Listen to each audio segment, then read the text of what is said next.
everyone hear me? Can you hear me all right? I'm counting on Archie to drop a line. Awesome. Okay. It's a bit of a disembodied experience, obviously, to do this and not get to see you. I'm sorry I can't be with you in person this evening. I live in London after moving from Edinburgh, where I was based during my Durham PhD. So I've always kind of been hopping across that Northumbrian landscape. So anyway, I wish I was with you tonight, and I appreciate those of you who showed up for this. So tonight's little talk is on archaeological approaches to early medieval sculpture. And in particular, I'm interested in kind of showing you some of the work that's been done by the Corpus of Anglo-Saxon stone sculpture, which is a Durham-based project. So I thought it would be apt to share something that's in our department, especially if you're currently a student and maybe thinking about something that you would like to do your undergraduate dissertation on, or just you're interested in maybe sculpture of a different period and would like to engage a little bit more with some of our offerings at Durham in our department. So without further ado, I thought I would begin with the question, is sculpture the domain of art history or archaeology? Sorry if I move my little picture. I hope you can see it. So is sculpture the domain of art history or archaeology?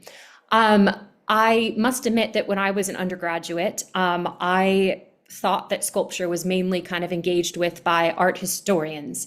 Obviously, art historians ask certain questions of sculpture, namely kind of what stylistic links can be seen between something. So I have images here of a lamassu. A lot of these are things in the British Museum. I volunteer there at the moment. So you have a lamassu from the Near East, you have the Rosetta Stone, you have the Parthenon sculptures, some of them from the East Pediment.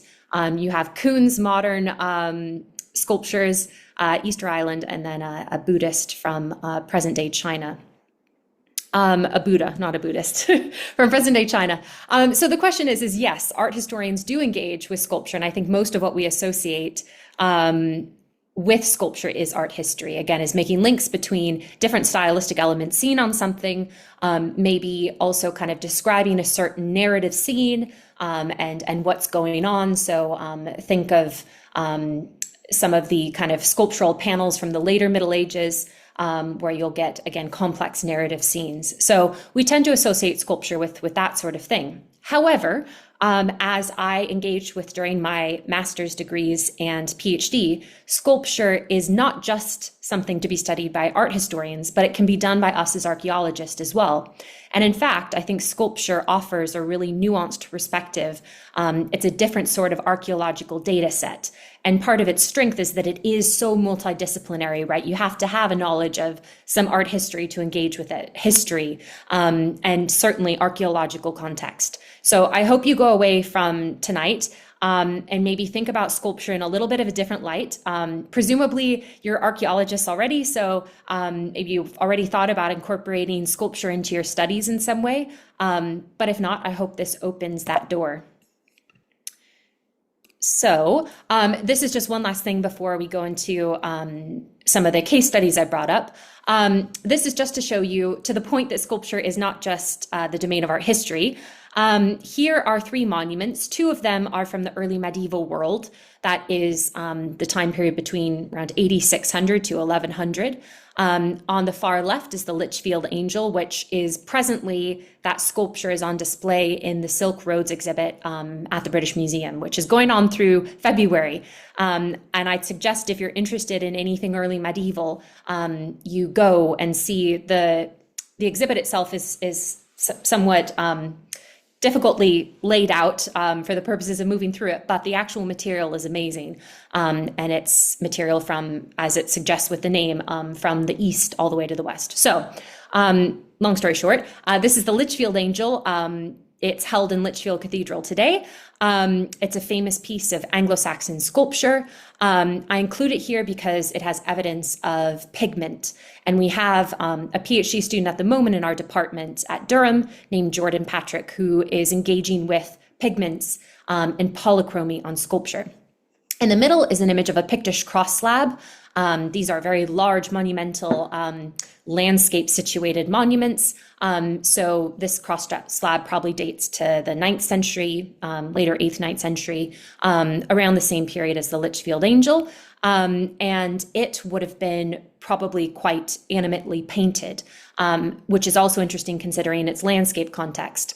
And then the image on the right is of Augustus of Prima Porta. That is the painted version of a very famous Roman statue that is held in the Ashmolean in Oxford. But this is to say that the classical sculptures that we tend to associate as being this kind of pristine white marble were actually quite dynamically painted. I don't like some of the reproductions because I think they tend to look like a primary school kid just took some pens or something. And as we see from the past and sculptors and artists from the past, people were capable of producing, very nuanced, gradiated pigment. So I bring this up because polychromy is a great way for us to think as well. I'll show you some more kind of archaeological approaches to sculpture to show that it isn't just an art historical thing. But polychromy is another reason why sculpture is essential, that possibility of finding pigment. Pigment, obviously, as Jordan's project is looking at, is able to make links to, obviously different materials used, the places where these materials were sourced, the implications of that for trade and exchange. So questions of economic and social movement as much as anything actually that's imaged on the sculpture. So I just wanted to bring that in again to, as we think about sculpture as this very robust, vibrant, multidisciplinary sort of data set. So, sorry, I'm pressing the button and sometimes it lags a wee bit. There we go. So I thought that I'm going to bring you into the early medieval world. That's a rather stupid looking picture of myself on the right, but it's to prove the point. Why is sculpture important? I think that's my next slide. Why is it such an important resource for the early medieval period? So these are images taken on the right in Suffolk and Ipswich. On the left, a site outside of Edinburgh called Abercorn, which we'll look at. I only include a picture of myself with a sculpture scholar because it shows the just mammoth size of these monumental chunks of stone. So sculpture is an important resource for those of us working on early medieval Britain and Ireland, especially Britain, especially the north of Britain, because it is in many cases our only extant only extant data set for there being any sort of early medieval activity at a site. So for example, look at this church in Ipswich. You can see the chunk of sculpture. That's the sculpture. I looked really excited. I know it doesn't look like much, but Suffolk is not known for early medieval sculpture. So I was thrilled to bits when we found, or not found, but we're surveying the church. But what I'm trying to say is that for many sites across Britain, a single piece of sculpture, often built into the wall of a church or made into a parapet or a bridge, as is the case with Abercorn on the left, that is part of a cross shaft, so a standing monumental stone cross. I know it doesn't look like it, but it would have had a cross head at the top. And that was made into a bridge in the early modern period. So a lot of times it takes just one sculpture piece at a site to, again, show that there was any early medieval activity at a site. So again, this is in lieu of other archaeological evidence. This is in lieu of textual sources, which for some areas of Britain are quite scant. So we do rely on this one piece of sculpture, even if it is like Ipswich, that particular church, quite a fragmented fragment. So I want to bring us into the early medieval period to think about why sculpture, as I said, is such an important resource. So I won't go into a whole lot of detail. I presume that some of you will have a little bit of knowledge, some of you will have more knowledge about what we mean when we talk about early medieval Britain. But for the purposes of time, I thought I would just throw up this map. Early medieval Britain was composed of a variety of kingdoms, of people speaking Old English, Brittonic languages, Gaelic later on, Pictish, Old Welsh. A lot of central Britain had, especially in southern Scotland, had Welsh speakers. So again, this is the period of time between the fall of Rome, the coming of the Normans. It's a period of nation building, of powers coalescing in this post-Roman world. So this is the world of the sculpture that we're going to look at. You probably recognize some of the kingdoms listed here. In particular, I've been interested through my PhD, which I finished at the end of last year, a year ago, actually, last week. I have been interested in looking at the sculpture kind of signature of Northumbria. So Northumbria was one of these Anglo-Saxon kingdoms, one of the heptarchy. And we are situated in Durham. Well, you are. I'm currently in the south, but in Durham, we're situated in Northumbria. Northumbria was a kingdom that extended, as you can see, across central Britain. So a large, basically north of the Humber, as the name suggests. So you can see Yorkshire there, Lancashire, Cheshire, and then all the way up to the Firth and the Clyde. So it was an Anglo-Scottish, it crossed that Anglo-Scottish border. That border is obviously modern. So it's important in our studies to think about it as a cross-border kingdom. Its boundaries obviously expanded and contracted through time, but what's beautiful about sculpture, at least I think, is sculpture doesn't have, ethnic labels are things that we apply to sculpture. Sculpture in and of itself does not have ethnicity. And so some of the sculpture that we'll look at, especially at the end, kind of pushes against some of those labels that we put on it. So again, it's a really important resource for kind of nuancing some of the historical narrative. So we're situated in Northumbria. I won't go into a whole lot of detail. I only put the location of Lindisfarne because we'll look at an example of sculpture from Lindisfarne. It should be a bit further out in the ocean, though. Right now it looks like it's on the coast of Northumberland. Okay, so we're familiar with Northumbria, or some of us will be. Northumbria's material culture. For those of you who are less familiar, I always tell my students in the Department of Archaeology to go through the cathedral. Obviously, we have on our doorstep one of the finest examples of Norman construction anywhere in Europe. But obviously our cathedral is founded on top of an early medieval community that came to Durham as the result of monks leaving Lindisfarne, this little tidal island off the coast of Northumberland. And as you walk into the cathedral in the west end, you'll see the tomb of the Venerable Bede, an important saint from this period. On the east end, you'll see the tomb of St. Cuthbert, that very important saint to Northumbria associated with Lindisfarne. But I'm just trying to bring up other material culture that we associate with this world, and then we'll get to the sculpture. So manuscripts are important to this Northumbrian world, that is this 7th, 8th, 9th, 10th century world. We have the Lindisfarne Gospels on display in the British Library. The Book of Kells is possibly, it's influenced by Northumbrian interaction, probably though was produced on Iona or Port Mahomet. Iona is in the west of Scotland. Port Mahomet is in the northeast of Scotland. We have the St. Cuthbert Gospels, which were buried, the Gospel, singular, which was buried with Cuthbert in his grave. We have his grave in Durham, and it is a very important source of, I think the binding is Coptic. It's an early binding. It's an important extant survival. Material culture from Northumbria also includes things like pectoral crosses made of metal. So that's a pectoral cross from the Galloway hoard that was found in 2014. If you head up to Edinburgh and you go to the National Museum of Scotland, you can see the material from the Galloway hoard, though one of the objects from the Galloway hoard is in that Silk Roads exhibit. It sounds like I'm giving an advertisement for the Silk Roads exhibit. I do not work for the British Museum. I just volunteer. In the middle, we can see one of our first pieces of sculpture. That's called the Ruthel Cross. It's from Dumfries in Galloway in the southwest of Scotland.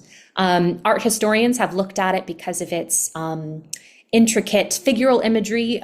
You can see images from the life of Christ from the New Testament that are carved in quite deep relief onto its surface. And then for the linguistically interested amongst us, it also contains the words to the Dream of the Rood, an Old English poem in which the cross speaks and talks about having this hero, this young man, Christ, upon its surface. And there's a runic inscription, an Old English inscription, and a Latin inscription, all preserved on the cross's face. Now that's unusual, A, to get inscriptions on these standing crosses, and B, to have something like the Dream of the Rood. Then I just have other examples. Obviously, we have coins from the Northumbrian world. That doesn't come as a surprise when we consider other periods and places with that sort of record. And then we get things like stone chairs. So that's an example. I hope you can see. I'll move this if not. That's an example of a stone chair from Bamborough. So in Northumberland, right near Lindisfarne, from the last quarter of the 8th century. That's dated on stylistic grounds. So this brings us to the following. I didn't want to kind of labor over what my PhD was because I thought that wouldn't be of as much interest. So I've chosen to kind of just briefly tell you what I was looking at, insofar as I want to offer you different kind of sources or to think about as you perhaps engage with sculpture, and also as you take advantage of the offerings in our department and its research strength in this area. So my PhD was a transnational study within Britain of something called a high cross. So you might be familiar with these sort of monuments. They're monumental freestanding cruciform stone sculptures. It's a bit of a mouthful. The term high cross is first applied in an Irish context. But for lack of finding a better phrase or term rather to describe them, I use that term too. So they are important in a European context because they are the first post-Roman, pre-Romanesque sculpture in the round. That is circumambulatory type of sculpture, something you can walk around. We don't find them on the continent. We don't, see them in Europe. We don't find them in Rome, for example, that center of monumental sculpture. They're a purely insular, that is British and Irish phenomenon during this period, during the 7th through the 11th centuries. So I became interested in them, probably first asking art historical questions of them.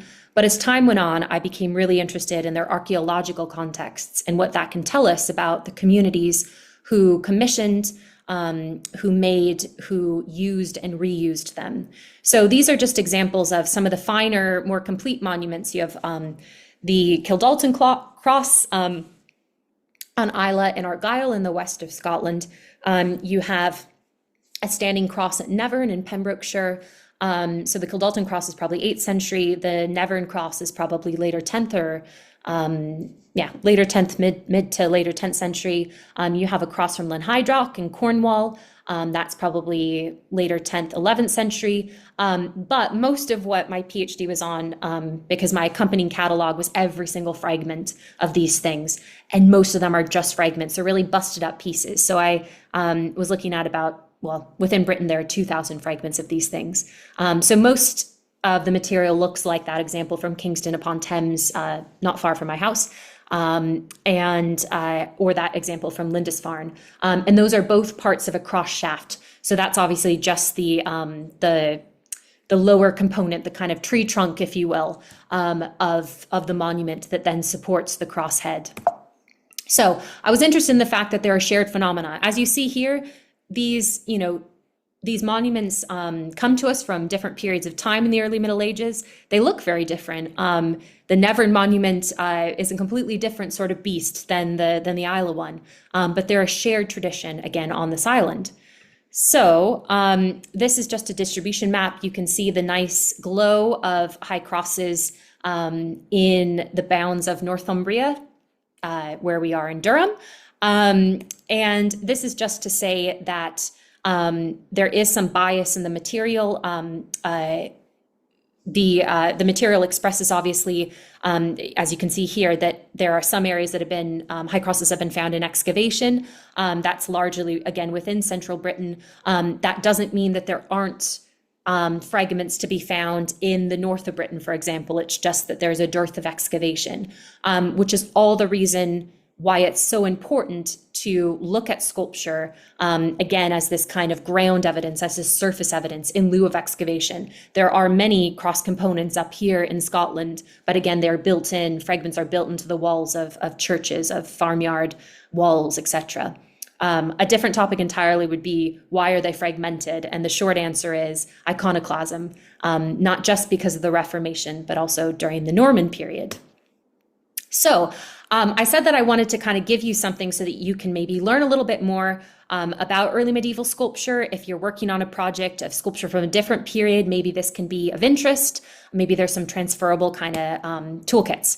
So first and foremost, I hope that some of you know this, but there is a project that's 40 years in the running, based in our department at Durham, called the Corpus of Anglo-Saxon Stone Sculpture.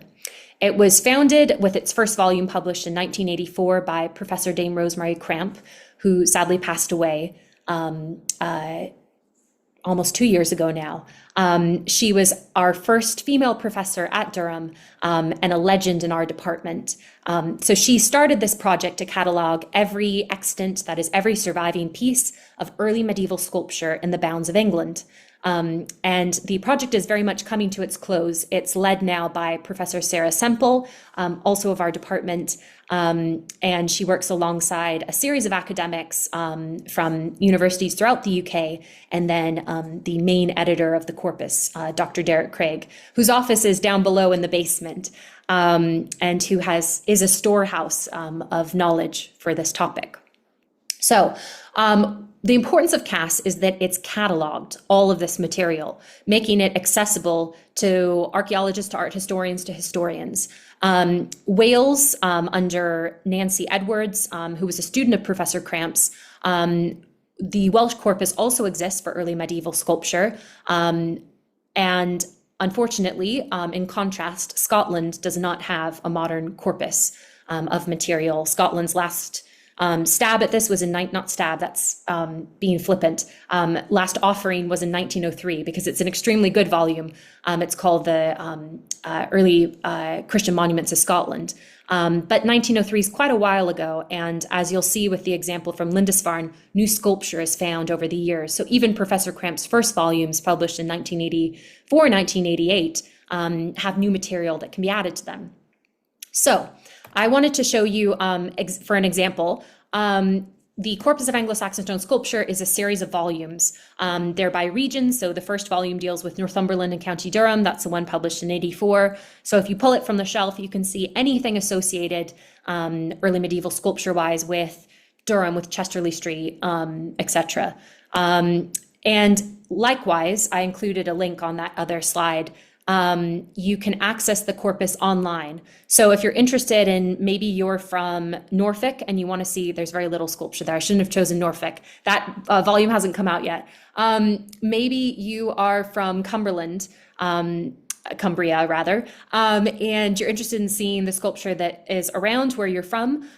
You can again go online, go by region, and this is an example of one of the grave slabs from Durham, dated to the early 11th century on stylistic grounds, and then you can get information about where it's presently located. It's an open treasure, the exhibit that's in the cathedral. It tells you how it was reused, so it's archaeological context, was not in situ, it was reused, as it says, covering a passage, not uncommon. And then it gives a description and a discussion. So I recommend, again, if you're interested, please use this resource. It is invaluable, and over the years it will get more and more robust. Sarah Semple is in conversation with the Archaeology Data Service at York to make a new, more modern version of this website. Some of the user interface is a little bit lacking, but the material is amazing. So again, that's a great resource. Then there's something called the OAM project at Glasgow Uni, which kind of pushes this a bit further. Without going into a lot of detail, I know I keep saying that, OAM is a sort of script that is an alphabet that was used in the west of Britain, in Ireland, through large parts of Scotland, from the later 4th to early 5th, all the way through to the 18th and 19th centuries. It consists of a series of parallel lines, and OAM originally was probably carved onto sticks, so wood, which also explains why it has this kind of these slash marks. It's something that can easily be done on organic surfaces. And there's all these treatises about Ogham in the Central and Late Middle Ages, where Ogham is kind of described as almost being like someone climbing a tree. Ogham is usually kind of marked, these lines are marked on the right angle of things, whether it's stones or, as I said, wood. So Ogham is this early Irish alphabet. There are a number of objects associated that are carved with Ogham, from stones to, you can see that example in the middle, that's a bone handle of a knife. And this project at Glasgow, which began in 2021 and is finishing up now, between Glasgow University and Maynooth in Ireland, is making a corpus of this material. But excitingly, and this is what can be done now with CASSS, with the Corpus of Anglo-Saxon Stone Sculpture, they are 3D modeling the material. And additionally, they are encoding it so that it can be machine readable. So, for example, the inscriptions, the alphabet, again, can be machine readable. So someone could actually utilize a database in a very important sort of, a more useful sort of way. So anyway, this is just me trying to get kind of to that point that there's a lot to be done, right? Cataloging the material is the start. And thankfully that has been done for England and Wales. And now our projects can start to engage with it on a more nuanced level, while at the same time kind of looking at broader trends. I'm cognizant of your time. Those just are two projects I wanted to flag up with sculpture, but especially the CASSS one. And now I wanted to bring you to two examples of sculpture for asking the importance of sculpture for asking archaeological questions. So the first example is the sculpture that has been found in excavation on Lindisfarne. Lindisfarne is that small tidal island in Northumberland that's kind of, it's the grandfather island to Durham, right? The monks of Lindisfarne came to Durham and founded the community that would become Durham Cathedral. So the project that's here on Lindisfarne, also called Holy Island, has been ongoing since 2016. Dr. David Petz, who probably most of you are familiar with in the department, has been leading that excavation alongside a crowd-funded archaeological organization called Dig Ventures. If any of you students in the room have gone on field school, you might have been to Lindisfarne. I might have seen you out in the trenches this year. I don't know who's in the room or not, so hello if I saw you. So this is just kind of an aerial shot. Our trenches are located to the east face of this priory that dates to the later 11th and 12th centuries. So we find human bone. We're digging in early medieval cemetery of men, women, and children.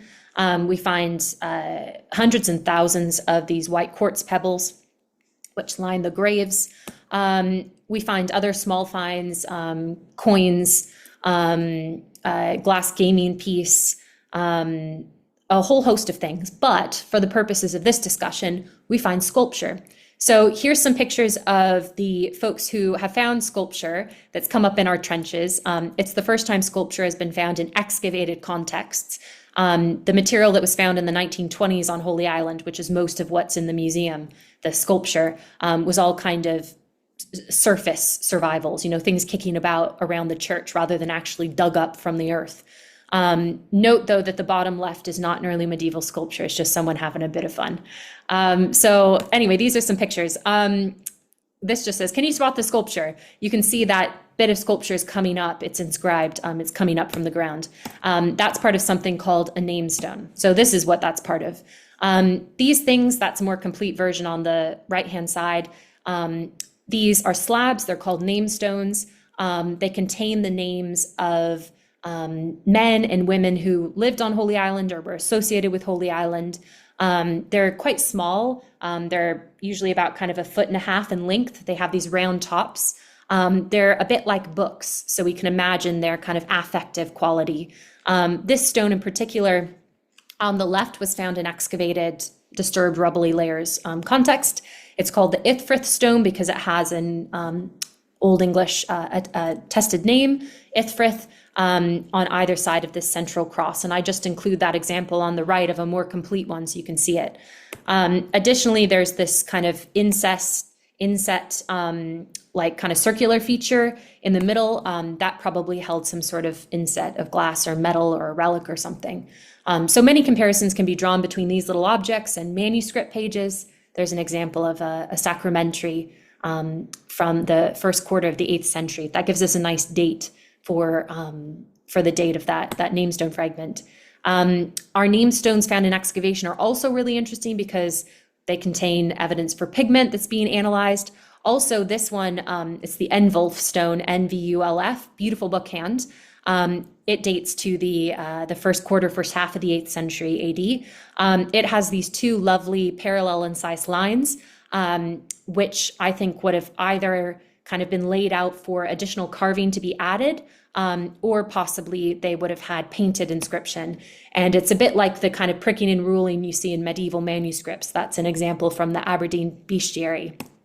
But overall, what's exciting when we find these new namestones is we're getting to see things that, have not been touched since their point of kind of destruction, since they were covered up. And in this case, we're also getting evidence of process.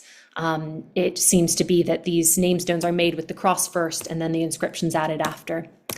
Additionally, we get other interesting bits of sculpture. Here's an example of a weird round top slab, but not namestoney. Don't worry, the bright green is not the original color. It's just there to delineate the lines. It's this weird circle that's crossed by a saltire, and where the saltire meets that big circle, you get 4 smaller circles. There's really no sculpture parallels for this sort of thing. There's one example from Dice in Aberdeenshire, but it's not a like for like.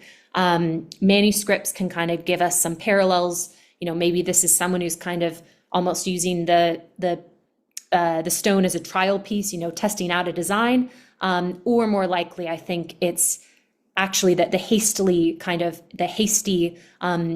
nature of it. It doesn't look like it's not a fine sculpture. I think it's actually some sort of homemade grave slab, perhaps for a child. There are some examples a little bit similar to this in St. Patrick's Chapel. St. David's Chapel, sorry, in Wales. So anyway, it's just exciting to see kind of even little bits of sculpture that don't look like much. An art historian, I don't want to slam art historians, but many art historians would pass this by because it doesn't have figural imagery. But sculpture is always telling. It doesn't matter what sort of sculpture it is. It's a piece of evidence. As I said, it's economic evidence, it's stylistic links, it's evidence of political kind of associations. So sculpture is always a good piece of evidence. Okay, so I thought that we would conclude with kind of looking at the future of early medieval sculpture studies. I've shown you, or I've told you that CASSS, the Corpus of Anglo-Saxon Stone Sculpture, is finishing at Durham in the next year. All the publications will be out, so it's the closing of that 40-year project. So now that we have the data, we can do things with it. As I said, we can look at it in a more micro level. We can look at more kind of broader trends in the distribution. So one thing that CASSS doesn't do, and this isn't a judgment statement, it's just a fact, CASSS doesn't cross over into Scotland, even though, as we saw in Northumbria, that Anglo-Saxon kingdom was cross-border. It did extend into Scotland. So some of the finest monuments, actually, early medieval monuments, are in Scotland, are in southern Scotland. So we're going to look at one site. It's called Abercorn. It's in West Lothian, just to the west of Edinburgh. And I just put here an image of where Lindisfarne is, that island that we were looking at the namestones from, and where Iona is on the left. So it kind of straddles these two sites. These sites are important during the early Middle Ages. They're two of the most important monasteries in central and northern Britain. This is the landscape around Abercorn. Again, if you take the train up to Edinburgh, the LNER, you'll get some of that beautiful Northumbrian landscape, these quite dramatic coastal vistas, sites that can be seen along the coast from other sites. So this is just some of that landscape. Maybe you'll go up to the Edinburgh Christmas market and get to see some of that landscape. It might also be like chucking down with rain and you see none of this, but we can hope. So this site called Abercorn, it comes from a Pictish, a Brittonic word meaning the mouth of a river. And it does indeed sit at the mouth of a river. It's an important site because it's mentioned in the textual record. So we know that in the late 7th century, in 681, the site is established as a bishopric by an Anglo-Saxon bishop named Trumwine. So he establishes this. It's probably the northernmost bishopric of the Anglo-Saxons. It kind of sits on the border of Pictish territory to the north. So there's peoples in northeast Scotland. So it's founded in the late 7th century. Then there's this battle 4 years into its founding. This battle is called the Battle of Dunnecton. There's discussions as to where it is in Scotland.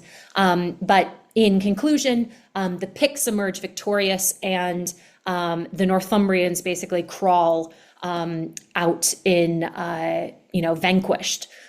So because of that, Northumbrian presence is pushed further south. So for all intents and purposes, Abercorn is kind of abandoned by 685. There's discussions as to whether the bishop actually stays on a little bit and then moves further south, to Whitby. So we have the establishment of this bishopric. The church that you see here dates to the 11th century. It's not the early medieval church, but we have the establishment of this site. It's active for 4 years. There is this battle, and then basically activity ceases. And if we were to read the textual record alone, it would tell us that activity was wiped out here. However, the sculpture record tells us something different. We'll come to that in a moment. There's been limited excavation at the site. Charles Thomas, a very famous archaeologist, particularly in sites in northern Britain, he dug here in the mid-60s with students from Edinburgh University. He didn't find a whole lot. That's not a judgment about him. It's just the material that was found is somewhat inconclusive. He thought that he had discovered a possible 7th century vallum that is an enclosure, a ditch. We usually see them associated with early medieval monasteries. And he said within that ditch that he found a piece of eware. Eware is a type of pottery shard. Unfortunately, when that shard was reviewed by Ewan Campbell at Glasgow University, who's an expert on eware in Eastern Britain, there's not very much in Eastern Britain, he determined that it wasn't class eware. So that kind of busts the dating for the vallum. Additionally, Thomas had found beam slots. Again, this was in the 60s. But those have recently been relooked at, and it's pretty clear that they're not early medieval. So in conclusion, what I'm trying to say is the archaeology, out with the sculpture doesn't help us for that early medieval story. However, what's exciting is the sculpture does help us. So as you see, end of the 7th century, Abercorn's founded, there's a battle, the site is abandoned, but excitingly, the sculpture indicates that it's re-established, it's reinvigorated, the site is. So these are all the bits of sculpture associated with Abercorn. In sculpture studies, we like to think about assemblages because it tells us about changing, traditions, visual traditions through time, investment in sculpture. So Abercorn as a site produces 5 high crosses. I believe they're all from separate monuments in this post-Dunnecton period. So on the sculpture grounds alone, we can actually show that Abercorn was reestablished as a site, kind of rebranded in the later 8th or early 9th century, which is thrilling, and again is the reason why sculpture is so important. None of these pieces was found in excavation. As I said, you've seen that cross shaft number 2. That was used as a bridge parapet. The find spot of number 1 is inconclusive. 3, 4, and 5 were all built, those cross shafts were all built into walls and foundations, thus preserving them. So it's exciting. I'm rather partial to high crosses. I think they're really interesting forms of sculpture investment. But it's exciting that on sculpture grounds, actually Abercorn, its story can continue to sing. So I'll go through this because I don't want to belabor some of the iconographic parallels. But basically, in summary, what Abercorn is doing is different than any other northern Northumbrian site. That's this beautiful crosshead. I have recently argued in a paper that this design is called, on the far left, that design is called key pattern. And the fact that it extends into the crosshead is something we don't see anywhere else in northern Northumbria and is more of a Pictish phenomenon. So I think that at this period of time in the later 8th century, that Abercorn is intentionally kind of visually negotiating its new place in this world, right? The Picts have vanquished Northumbrian presence here, and yet there's this reestablishment of a Northumbrian power center. So sculpture is always obviously connected to investment, right? To produce monuments like this, a site has to have access to sculptors, access to patrons. This isn't something you do if you're, struggling to survive. Sculpture is a evidence of excess, of surplus, and is through different periods of time too. So anyway, I'm currently engaging in research on Abercorn and southern Scotland more broadly. And it's part of that desire too to start getting Scotland a more modern database of its early medieval sculpture. Which is very much in conversation with what happens across in the bounds of modern England. So anyway, I do not want to yak on further. This is just an example of some Pictish connections. But I just want to say, if you have any questions, if you are using sculpture for anything, regardless of the time period, I'd be delighted to know. Please reach out. I love to have a chat, especially if you're a current Durham Uni student. I did my second master's and my PhD at Durham, so I have an affinity for the student experience at Durham. But I'd be delighted to know what you're working on, and again, kind of some of the questions that you're asking of sculpture. Maybe they likewise are questions of, kind of economic connection, political links. So I'll end with that. I'll ask Archie on the chat, or rather I'll ask you verbally right now if anyone has any questions. And I'll leave it at that. And I hope you have a great weekend ahead. I know it's Thursday, but the weekend's coming up. And thanks again to Archie for the invitation.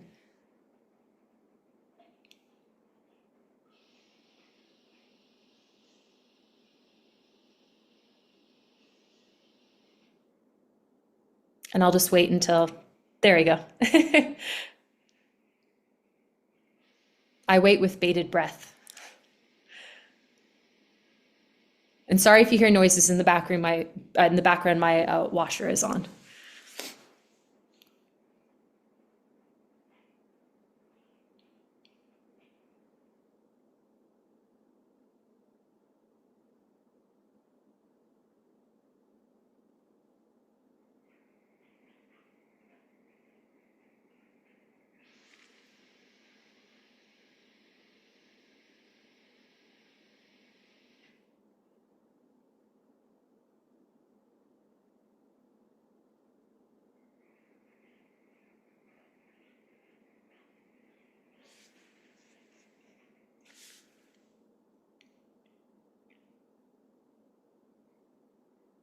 Just waiting for the questions to come through if Archie has them.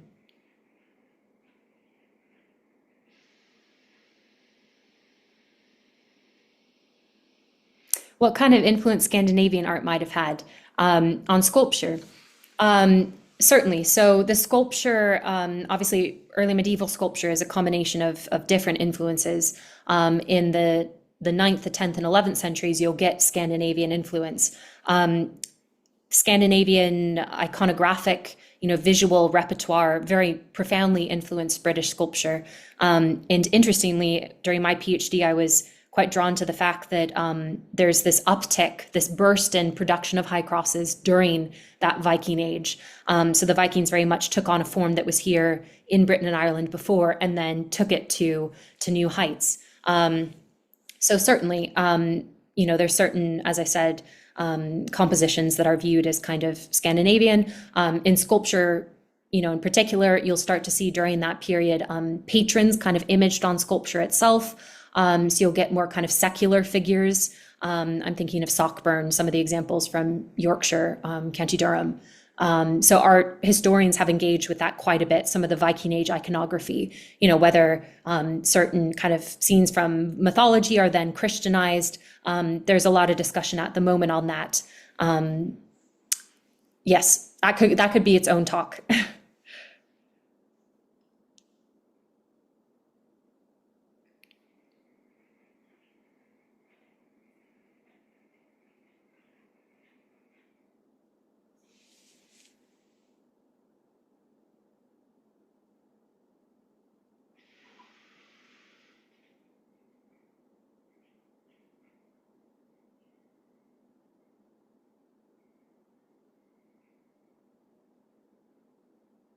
Aw, Yes. So what's curious is if we look at that distribution map, this question is about the picks in Aberdeenshire. Um, there's so many, obviously I was just trying to kind of provide an overview of things that might be of use to folks. So if we look at this distribution map, there's very little in Aberdeenshire. I'm thinking of Perthshire, the Duplin Cross. Interestingly, the Picts, Aberdeenshire is Pictish heartland. The Picts are capable of producing high crosses, that is sculpture in the round that's monumental cruciform, but they on the whole choose not to. Instead, they produce those cross slabs, those kind of rectangular, bookish, large monumental sculptures. So they just choose to express monumental crosses in a different way. The high crosses that are produced in Pickland are phenomenally innovative. There's only a couple. So I'm thinking of Mugdrum, Duplin. There's fragments from Forteviot. So mostly in Perthshire rather than Aberdeenshire. So it's interesting again how certain areas of Britain choose to adopt the form and certain areas of Britain do not adopt the high cross form. Look again, for example, at the south, the southeast. There's very little in Suffolk, Norfolk. In Wales, you get kind of a coastal cluster. So there's a lot of nuance to this. This distribution map doesn't express the kind of chronological distribution. So for example, the Welsh material and the Cornish material all skews to the 10th and 11th centuries, the high crosses. In contrast, the earliest material you get in Britain for high crosses is in North Yorkshire. So Whitby is one of the earliest sites, and in the west of Scotland, in Argyllshire, so Iona. So the answer is there's actually very little evidence for high crosses in Aberdeenshire. Now, this also something to consider is the influence of Calvinist kind of the fervor of Calvinist iconoclasm, because what remains is obviously a partial picture, and what remains is heavily influenced by the work of iconoclasts, right? Destruction, intentional destruction. So Scotland had a different, obviously the Reformation wiped across this island, in contrast to Ireland, where the monuments are more complete and there wasn't a Reformation. So I think there's some thing to be said for the fact that Scotland's Reformation was also probably more, its iconoclastic activity might have been more intense in some areas, and three-dimensional freestanding crosses would have been more of a target than some other types of sculpture. So that's a long-winded answer. If you drop me a line, whoever sent this, I'd be delighted to talk more, and it sounds like you might have an interest in the Picts as well. And join the Pictish Art Society, which has a lot of sculpture. I'm a committee member, if you aren't already part of it. They have a great series of lectures. A lot of it's on sculpture, because a lot of what the Picts left us is sculpture.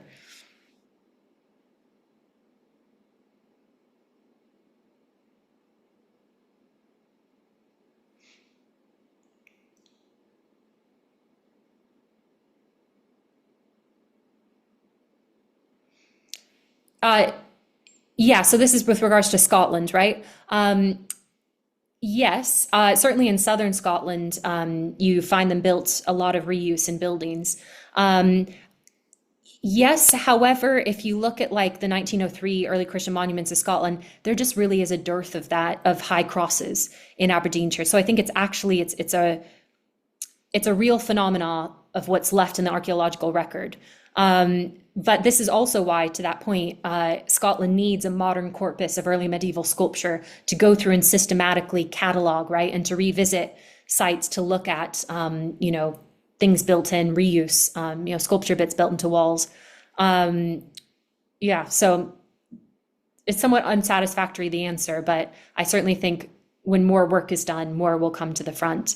There are a lot of stray bits in the Granton storehouses of the National Museum of Edinburgh that have not been properly cataloged. So as many as I could got into my PhD thesis, but definitely I'm currently applying for postdoc fellowships to do something with Scotland and its sculpture.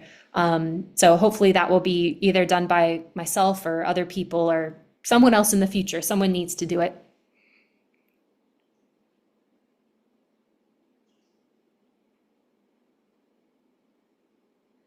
Ah, super. I wish I was in the room with all of you.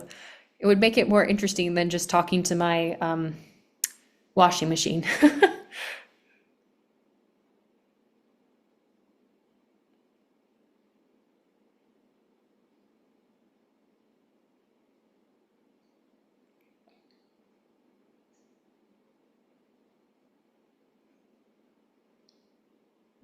Lovely.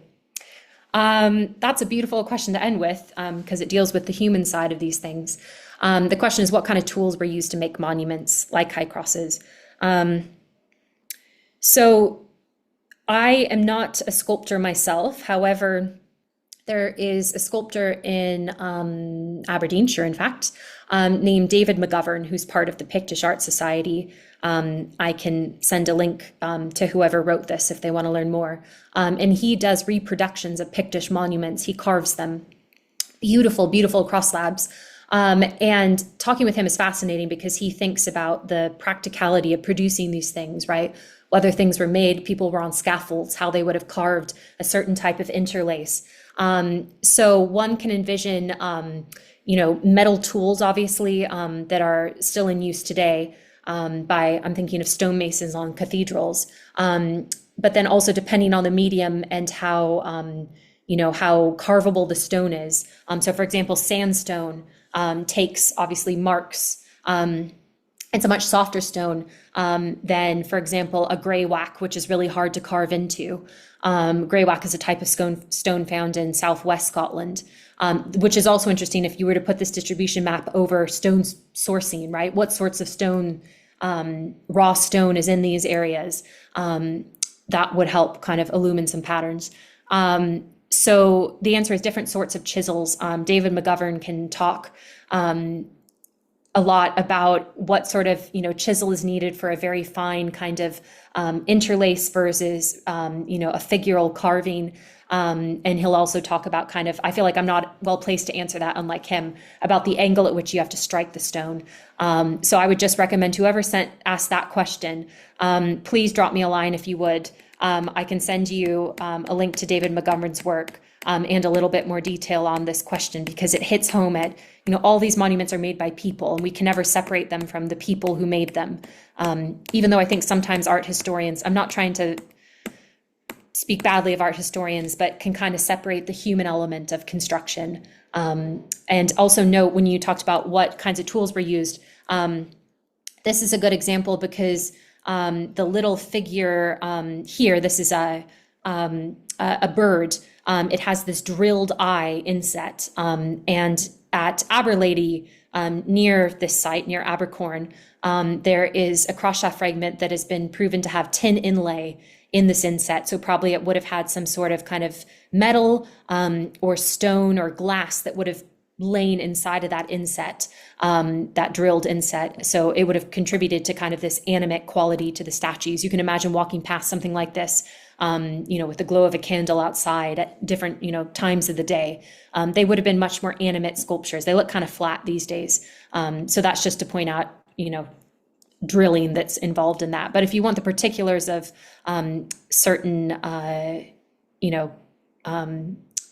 what was precisely used on early medieval monuments, David can be a better source of that. Obviously, we don't know. There's not the survival of stone carvers' tools in the way that we have for some other periods.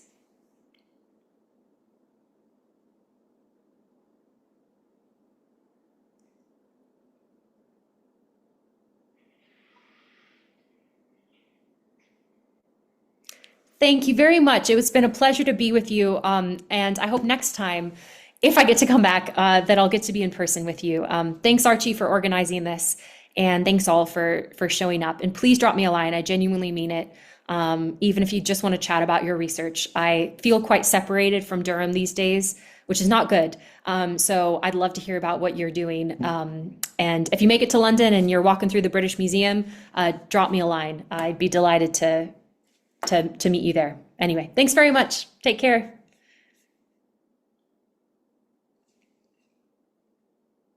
Definitely. Bye.